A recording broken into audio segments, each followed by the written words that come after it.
Here with reaction, founder of Turning Point USA, Charlie Kirk, and host of Get Tammy Bruce on Fox Nation, Tammy Bruce. So, Tammy, what did you think about the Moody's prediction? Well, I liked it, right, because it's true.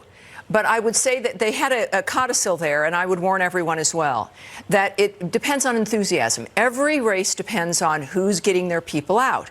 Now, on one hand, the Democrats think that they're going to enthuse their base by being so negative. And yet, people don't go out to vote against things. They go out to vote for things. The Democrats are not providing their base with anything to vote for, unless you want to, live in the dark ages again and be cooking in some cave somewhere because, there's no electricity. But nobody wants that. The fact is, though, the president, and this is the thing for the Republicans, I believe he'll be reelected. But there really needs to be an expansion on the mandate, because you're right, Jesse, they'll lose their minds when he's reelected. But when he wins the popular vote, which they should strive to do, and expand the electoral college numbers as well, that's going to send a message to all of the unhinged that this is done and that they need to just stop and start living their lives. Yeah, the campaign has to beef up its second term platform. Yeah. Charlie, speaking of enthusiasm, you were out in a Dallas rally with the president earlier in the week. Was there some enthusiasm there?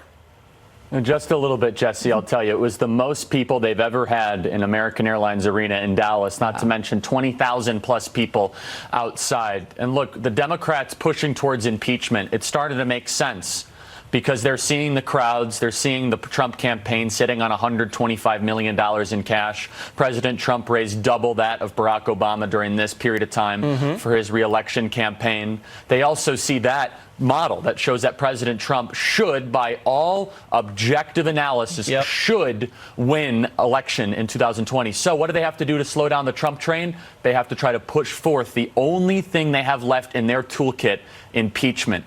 And this is a really important point, because if it was a fair fight, President Trump should win 300 plus electoral votes, but it's not a fair fight. The propaganda arm of the Democrat Party, which is the mainstream media, they're doing everything they can to delegitimize and destroy this presidency. So he should win re-election convincingly, but there are huge odds he still has to overcome. And you can see how angry they are. I mean, just look at Tom Arnold, this actor down there, tweeted when the president was tweeting something about his upcoming rally in Dallas. He gets on Twitter and says, "Don't get too cocky, traitor. They showed up for JFK, too," insinuating an assassination attempt. And not only that, you have the Project Veritas, James O'Keefe undercover videos at CNN. Look at one of the CNN field supervisors. He's out here saying he hoped Trump dies. Roll that. This is a story that's not going to go away. Oh, the Ukraine thing? Or just Trump in general? Trump in general. The only way this will go away is when he dies. Hopefully soon. Tammy, explain the sickness with this fascination with assassination. Yeah, that's all they have. And this is what we've seen also historically. So this is not a one-off. It's not unique. It's not even about Donald Trump. It's about the left and what they've done historically, which is kill their enemies, because they can't win people over because their ideas are so bad.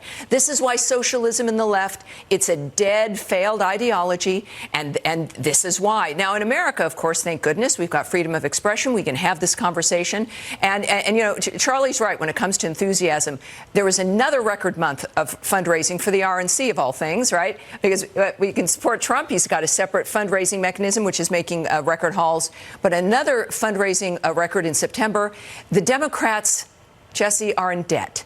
The RNC's got like $55 million on hand. They're down by about $7 million. Not looking good. But that's an enthusiasm indicator. It does. And everybody needs to realize, take nothing for granted, though. Show the world, not just America, but show the world the support that the president has in this country. Yeah, and I think, Tammy, theoretically, the Democrats like to kill their opponents. I want to ask you about some video, Charlie, because this hasn't been reported a lot this week. ABC News got caught with some of the most egregious fake news propaganda I think I've ever seen on network television in a long time. Look at what they reported that was coming out of Syria, quote unquote. This video right here appearing to show Turkey's military bombing Kurd civilians in a Syrian border town. The Kurds who fought alongside the U.S. against ISIS. Now, horrific reports of atrocities committed by Turkish-backed fighters on those very allies. So it turns out that was a gun range video from Kentucky, not Syria, Kentucky, and it's 2 years old. Charlie, what do you think explains that type of mistake, or would you even call it a mistake? Well, who was held accountable for that mistake? We still don't know. Were people fired? Were people reprimanded? Did the news agency, they put forth on the ABC, they said, well, yeah, this was a mistake, but what was actually done to correct it? It's really interesting, Jesse, because this is now a theme upon the left. Team Left, Adam Schiff, makes up the phone call with President Trump and the Ukrainian president as chairman of the House Judiciary Committee. ABC uses fake footage. It seems as if the facts are not enough to try to put forth this narrative that Trump should no longer be president. Instead, they have to fabricate things. They have to indulge in fiction. And I can't believe that a major news agency at the highest levels of trust of the American people that is responsible for the lines of communication and putting forth alleged truth got away with that. Because you know, Jesse, the kind of scrutiny that it takes to get anything on television goes through copy editors, it goes through peer review processes, and it goes through producers. World News Tonight, and then it was on GMA the next morning. So, I mean, that was just atrocious. But we had the biggest fabrication, which was the Russia dossier. I mean, speaking of fabrication. That's exactly right. That's right, Guys, Tammy. Tammy, Charlie, got to go. Thank you. Great to see you both. Thank you.